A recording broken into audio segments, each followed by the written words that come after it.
Hey everyone, Dr. Brandon Daniels here, and I wanted to talk today about what the Australian government just passed. And they just did this last night, and what they did was they put an entire ban on social media for anyone under the age of 16. There are no exceptions to that. It doesn't matter if there's parental consent. They put a hard, pure ban on social media under the age of 16. And I wanted to talk not so much on a political stance, but rather on how social media does impact our health. Who knows what's going to happen more in Australia with that, or who knows what's going to happen in other countries or here in the United States.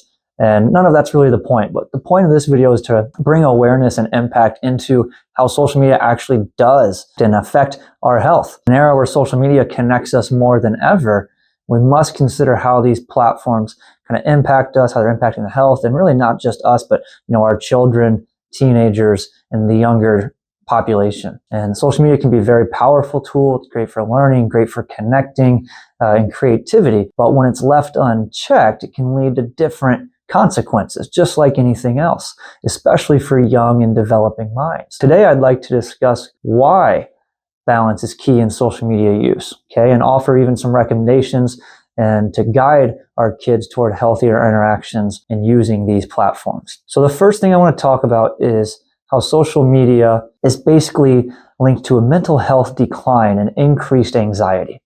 And this is really all due to dopamine, is the first part we're going to talk about. Social media is structured around different likes, different notifications, constant updates. All of these trigger the release of dopamine. Dopamine is a neurotransmitter in the brain, and it plays a huge role with the brain's reward and pleasure centers. When a child or a teenager, when they receive a like or a notification, it stimulates this dopamine response, the pleasure response in the brain, and it creates that sensation, that temporary sensation of pleasure. But over time, this can actually create a dependency as their brain spikes and dopamine hits, as they're often called, especially in a younger and more impressionable mind. Okay, and this is also an underlying aspect, a large underlying aspect with addiction overall. And you could take what we're talking about, social media, and replace that with illicit drugs or with alcohol or anything else. And that's a lot of what happens with a dopamine response. In this case, it's just the social media that's actually fueling that response. Why does this matter? Well, really, we're constantly seeking validation through social media, okay? And this can lead to anxiety and a feeling of low self-worth. Kids begin to equate their value and likes basically with their followers, meaning their value is directly connected to the number of likes, the number of followers, and these sort of things. According even to the CDC, right, the Center for Disease Control and Prevention, between 2011 and 2022, the rate of adolescents experiencing persistent feelings of sadness actually increased by 40%. I want to point out here is this isn't an occasional feeling. This isn't feeling down. This isn't feeling sad or hopeless. It's persistent feelings of sadness or hopelessness that rose by 40%. It means there's an increased risk of depression associated with, in this case, social media use. Okay, as the dopamine highs wear off, children and teens are actually looking for more, right? They're left feeling empty, and that contributes to that depression. And then what happens is it drives your body and your brain to seek out more of it in order to get another dopamine spike. It's a big reason that even the Journal of Adolescence reports that heavy social media use is linked to a higher risk of depressive symptoms, especially teens. And if you haven't seen, there's a documentary out there. It's called The Social Dilemma, and it's a fantastic documentary. If you haven't watched it, please do, especially if you, I think everybody should watch it, but especially if you're a parent or a guardian. You should be watching this. And it highlights a lot of how social media platforms are actually designed to be addictive. They amplify content that triggers these strong emotions. And what that does on a health cycle is really results in a cycle of constant scrolling, heightened anxiety, and can even lead to like dysregulation of emotions. Be aware of that. Watch this documentary. You'll see a lot in there. Absolutely eye-opening. The next point I want to talk about, number 2, is sleep disruption. And this is the impact on what's called your circadian rhythms. And your circadian rhythms are basically your natural sleep cycles, right? Where we go and here's morning and we wake up and we have lots of energy and we tackle the day. And as we go through the day, we are productive, we feel accomplished. And then in the evening, our energy starts going down a little bit. And then at nighttime, we're tired, we're ready for bed, and we have successful night of easy going to sleep, easy staying asleep, and we wake up and we feel refreshed, and then we repeat all over again. That's how sleep should be, and this is all dictated by your circadian rhythms. But what happens with technology is it emits something called blue light, okay? And blue light is from the screens, and it suppresses melatonin. And melatonin is your sleep hormone. It's the hormone that actually regulates those circadian rhythms that we were just talking about. What that means is a lot of social media time and screen time for kids is actually going to make it harder for children and teens to fall asleep. And then that lack of sleep is going to impact their ability to concentrate, impact their ability to properly manage emotions, right? And even to perform academically. Now that goes for all of us, right? Think of a time that you haven't gotten great sleep, then you're going to notice some of those very same symptoms. And especially true, once again, for the younger age group, right? Because that younger age group, they're needing more rest. Their brains are in a rapid state of development. And that's part of the reason that this technology and the social media and this whole topic is really impacting this age group. Back to the sleep disruption, when sleep disruption on its own has been linked to increased risk of anxiety, depression, reducing cognitive function. And according to Sleep Health, over 70% of teens report using their phones within an hour of bedtime, leading to a reduced sleep quality. And that's because of one of the reasons is because of that blue light that's emitted. What should you do for this if you're a parent or a guardian? You definitely need to set, what I would call like a tech-free time. Times without technology. And yes, that even includes other forms of technology, not just social media, but really any screen time. And what that's going to do, especially in the evening, if you're avoiding those, it's going to allow for less disruption of that melatonin as it's ramping up. And it's going to allow for better sleep, allow their brains to fully recharge. Okay, so that's definitely a step that I would implement. And number 3 is that there's an increased risk of cyberbullying. Of course, cyberbullying is a big issue. It's been a big issue for years. And one of the things that they're seeing is actually an increase. The more social media use, the more cyberbullying. The online bullying, it's very, very detrimental to these kids. And it doesn't just harm self-esteem, right? It's not only about that. That is a big and very important aspect. But it's also stimulating this overburdensome stress response. Okay, and when children experience things like that online harassment, they have to respond to that stress response. And that's through releasing a hormone called cortisol. And you've probably heard of this because it's the stress hormone. But what's important to understand is when cortisol is ramped up too high for too long period of time, is it starts to impair brain development. Right?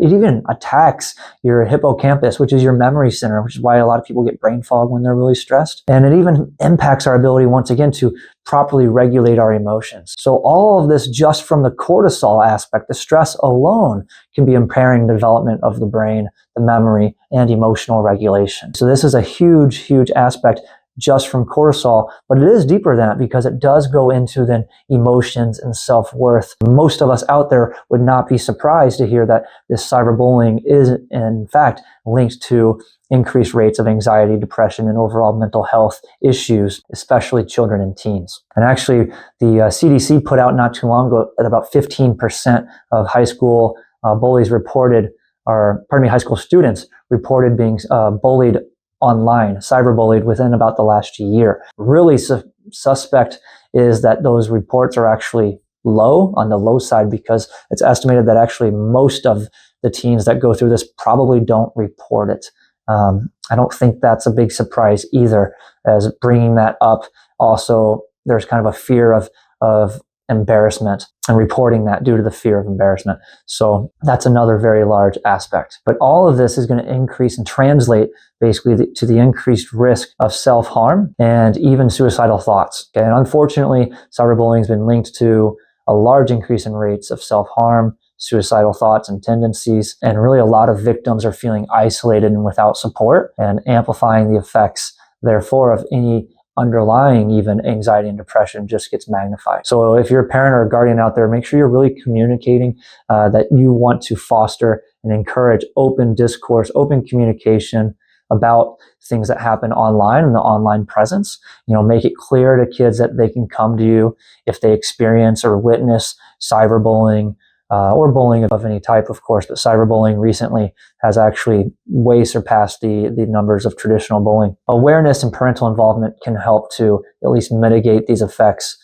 before they get too bad. Number 4 is the body image issues and unrealistic standards and expectations. And this is a really, really important aspect. For example, we compare is what we do as people, and social media utilizes this intentionally. Once again, it's one of the intentional aspects of social media, but neurologically for our brains, there's a mechanism for this, okay, as our brain compares as well. What happens with platforms like Instagram and TikTok, they prioritize this visual content, and that can encourage what psychologists actually refer to as upward social comparison. Studies around this show that teens will then compare themselves to an idealized image that they see online. These are the edited photos, right? The edited videos and these type of things that they're comparing themselves to and saying, well, why don't I look like that? And when that happens, what they're actually doing, promoting something that they call body dissatisfaction, and it actually impacts and lowers their self-esteem. And the Journal of American Medical Association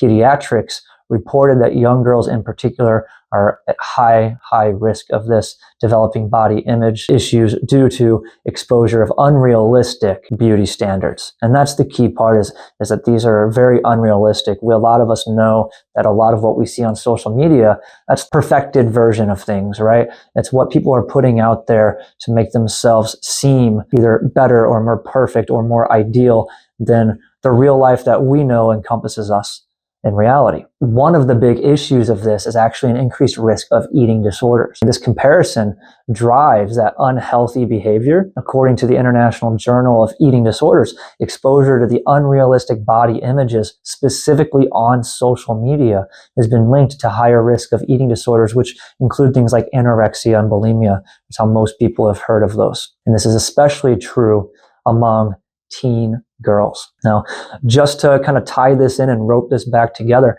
there's another aspect of this with that repeated exposure. And that aspect is the dopamine that we mentioned before, right? And just like content that triggers dopamine, or the likes or the notifications or all of those trigger dopamine, viewing these perfect images repeatedly creates that, not only that cycle of comparison, but also creates the dopamine effect, which will drive that, not only the eating disorders, but also a deeper rooted self-criticism, as teens will strive to meet these standards that are just unrealistic and frankly they can't be met. And then they're internalizing this as an issue, holding it against themselves for not meeting that standard. What we should be doing instead is we should be making sure that we're, encouraging, if kids are using social media, which is going to happen, right? We cannot stop that. Australia has taken some steps, sure, but currently, right now, it's really up to it's up to the parents, up to the guardians, encourage kids to follow people who have, we'll say, a positive impact and promote self-acceptance and diversity, rather than, everyone needs to look like this, or every girl should look like this, or this is a perfect body. Those are the things that we don't really want to encourage supporting, and all for the sake of the mental health of these kids. So talking openly about digital editing, filters, all of these things, this is what they're using to create these quote unquote perfect images. Have that conversation and let these kids know, hey, that's not real, right? If you saw that person walking down the street, that's not what they look like. It's a result of filters. It's a result of editing, these type of things. And point number 5, on to our next point, is it's the social disconnection and isolation. This is an interesting aspect of social media, and it's kind of referred to as the paradox of social media. And social media, it kind of promises connection, right? It connects us to so many people, yet at the same time, many kids actually report feeling more isolated because of social media, right? And it stems from the fact that digital interactions, they lack another hormone that's really important for us. They do have the dopamine surge, but what they're actually missing is the oxytocin. Okay, and oxytocin is a hormone responsible for bonding and for trust, and it's realized and released during face-to-face connections, right? When we have actual human interaction, that oxytocin is released, and it really helps us bond significant reactions. But digitally in social media, that oxytocin isn't released, which means now we're actually creating a cycle where children feel, rewarded by the digital interaction because of the dopamine, but ultimately they're feeling more isolated because of the lack of oxytocin. Like we talked about, these oxytocin-driven interactions, they're essential, right, for developing social skills, right, bonding. But this is important in developing things like empathy, effective communication, conflict resolution. All of these have to go back.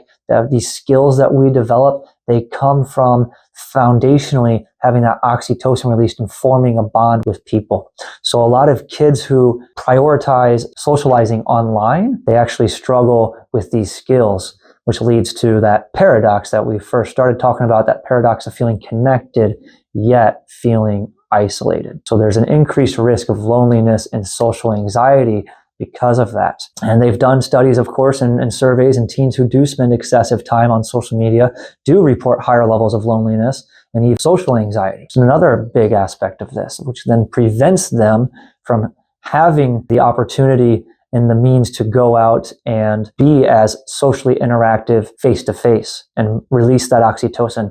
That's getting harder for them because now the social anxiety is ramping up too. Even according to the American Journal of Preventive Medicine, right? Without these face-to-face interactions, they may feel less confident even in social settings. These are things that, it's nice to have the American Journal of Preventive Medicine do these type of studies and everything, but at the same time, I think a lot of us can say, well, yeah, that's common sense. That makes sense that without this face-to-face interactions, they might feel less confident. I think that makes a lot of sense even on surface level. So what do we do to address this aspect?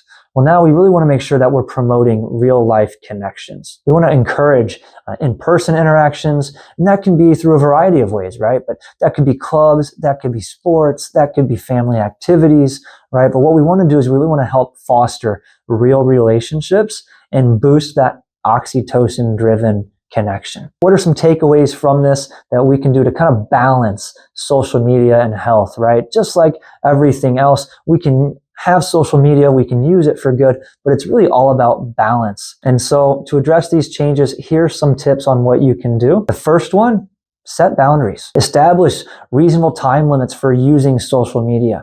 Okay. In fact, the American Academy of Pediatrics recommends no more than 2 hours of recreational screen time per day for kids between the ages of 5 and 18. Most kids and teens are way over that, right? A lot of times they do that in one sitting and even more. So really setting those boundaries is a big important one. Point number 2 on what you can do to encourage balance in social media is be a role model. Okay. Kids often imitate parents' behaviors, guardians' behaviors, right? They have role models. They're learning so much from adults all the time, even when people don't realize they're being watched. So show them how to balance screen time with other activities.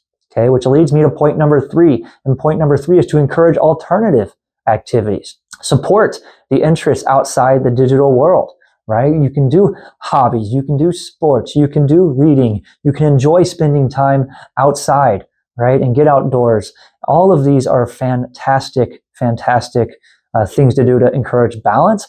Not to mention, a lot of these also, especially if there's any activity involved, sports, spending time outside, that's going to have benefits physically from the health. Reading, right? Different hobbies, those are going to have other mentally stimulating benefits of health. So a lot of these other things, they still tie in directly to health. Option number 4, okay, or tip number 4 is going to be to monitor their content.